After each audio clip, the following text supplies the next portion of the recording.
방송 가족 여러분, 안녕하십니까? 사랑선교교 이기주 목사입니다. 때이른 여름 날씨로 여러분들 생활하시기가 굉장히 불편하시죠?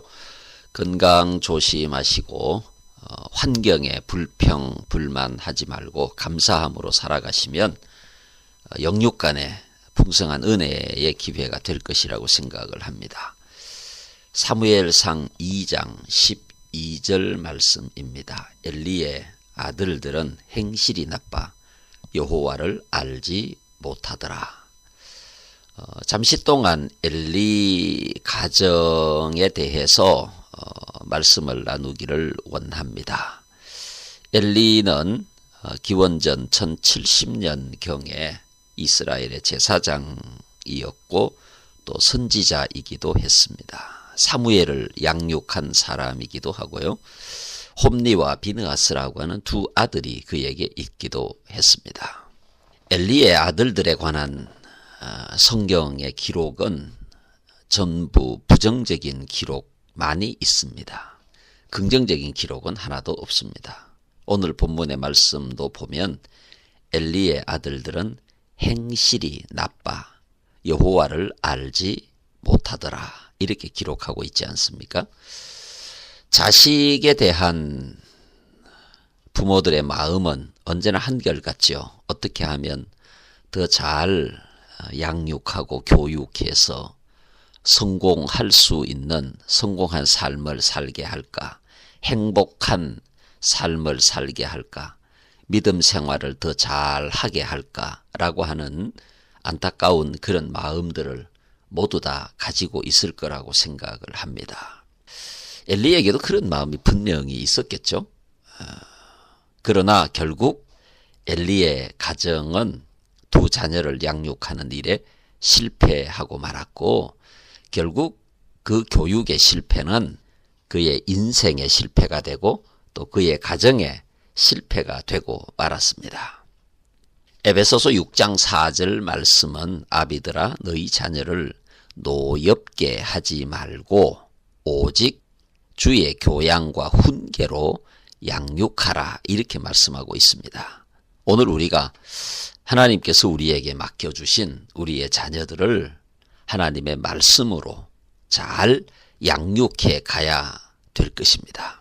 자녀 교육의 정도가 있겠습니까? 여러 가지 다양한 방식들이 있지만 적어도 우리에게 있어서 자녀 교육의 가장 합당한 길은 방법은 저는 하나님의 말씀 속에 있다고 생각을 합니다. 여러분들의 자녀 양육하고 훈련하고 교육하는 방식을 딴 데서 찾지 말고 하나님의 말씀 속에서 찾으면 여러분들이 성공적인 자녀 교육을 할 수 있으리라고 생각을 합니다. 엘리의 아들들에 관한 성경의 기록들을 보면 부정적인 기록이 전부입니다. 조금 전에 말씀을 드렸던 사무엘상 2장 12절 말씀 엘리의 아들들은 행실이 나빠 여호와를 알지 못하였다 이렇게 기록하고 있죠. 사무엘상 2장 17절 말씀에도 보면 이 소년들의 죄가 여호와 앞에 심히 크면 그들이 여호와의 제사를 멸시함이었더라 이렇게 말씀을 하고 있습니다. 사무엘상 2장 29절에도 보면 이렇게 말씀하고 있어요. 너희는 어찌하여 내가 내 처소에서 명령한 내 제물과 예물을 밟으며 이렇게 기록하고 있죠. 그보다 더 심각한 기록들도 있습니다.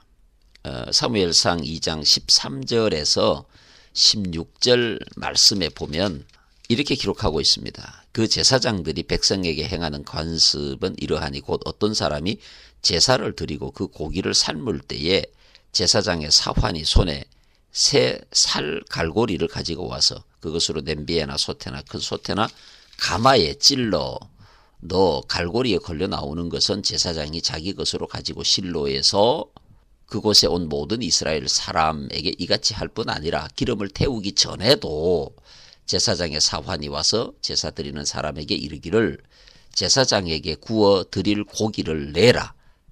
그가 내게 삶은 고기를 원하지 아니하고 날 것을 원하신다 하다가 16절에 보시면 그 사람이 이르기를 반드시 먼저 기름을 태운 후에 내 마음에 원하는 대로 가지라 하면, 이게 하나님께 먼저 제사를 드리고 가져가라 그런 뜻이죠. 그렇게 말하면 아니다. 그가 말하기를 아니다.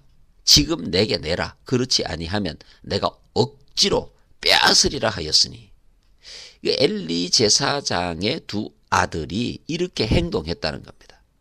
여호와의 명령을 어기고 여호와의 제사를 멸시하고 엘리 제사장의 아들들의 행동이 너무나 비상식적이고 하나님의 말씀을 어기고 온당치 못하고, 여러분 23절에서 25절에도 이렇게 말씀하고 있어요. 그들에게 이르되 너희가 어찌하여 이런 일을 하느냐. 내가 너희의 악행이 모든 백성에게서 듣노라. 엘리 제사장이 두 아들의 온당치 못한 행동을 듣고 그들에게 권면을 합니다. 내 아들들아 그리하지 말라. 내게 들리는 소문이 좋지 아니하니라. 너희가 여호와의 백성으로 범죄하게 하는도다. 사람이 사람에게 범죄하면 하나님이 심판하시려니와 만일 사람이 여호와께 범죄하면 누가 이를 위하여 간구하겠느냐 하되 그들이 자기 아버지의 말을 듣지 아니하였으니, 아버지의 말을 듣지 않았다는 겁니다. 잘못된 행동에 대하여 아버지가 권면하고 책망해도 듣지 않았다는 겁니다. 이미 때가 늦은 게 아니겠습니까? 어릴 때부터 말씀으로 양육하고 또 아버지의 권위 아래 질서를 지켜서 훈련되었다면 왜 듣지 않았겠습니까? 이미 이때는 장성하여 아버지의 말씀을 듣지 않는 자기 멋대로 하는 그런 행동이 나타나고 말았다라고 하는 것입니다. 여러분, 자식이 귀하죠. 당연히. 그러나 여러분, 자식은 훈련과 교육과 책망과 바르게 가르치는 대상이 되어야 하는 것이지 자식이 공경의 대상은 아닙니다. 여러분, 오늘날 자식을 공경의 대상으로 생각하고 있는 부모들이 많이 있습니다. 여러분, 자식은 공경이 아닙니다. 훈련하고 양육하고 잘 교육해서 그들의 인생을 바른 길로 갈 수 있도록 안내하는 것이 부모의 책임이 아니겠습니까? 행동이 불량하고 여호와를 알지 못하고 여호와의 제사를 멸시하고 부모의 말을 듣지 않았던 이 두 아들 홈리와 비느하스, 엘리 제사장의 가정교육의 실패는 여러분 결국 어떻게 됐습니까? 결국 엘리 제사장의 가정이 망하는 원인이 되고 말았습니다. 하나님께서 그런 가정에 은혜를 주시겠습니까? 하나님께서 그들의 가정의 기도를 들으시겠습니까? 하나님께서 그들의 가정에 평강의 복을 주시겠습니까? 여러분, 사무엘상 4장 11절 이하의 말씀에 보시면 블레셋과의 전투가 벌어지고 결국 그 전쟁에 나갔던 엘리 제사장의 두 아들 홈리와 비느하스가 그 전투에서 결국은 죽게 됩니다.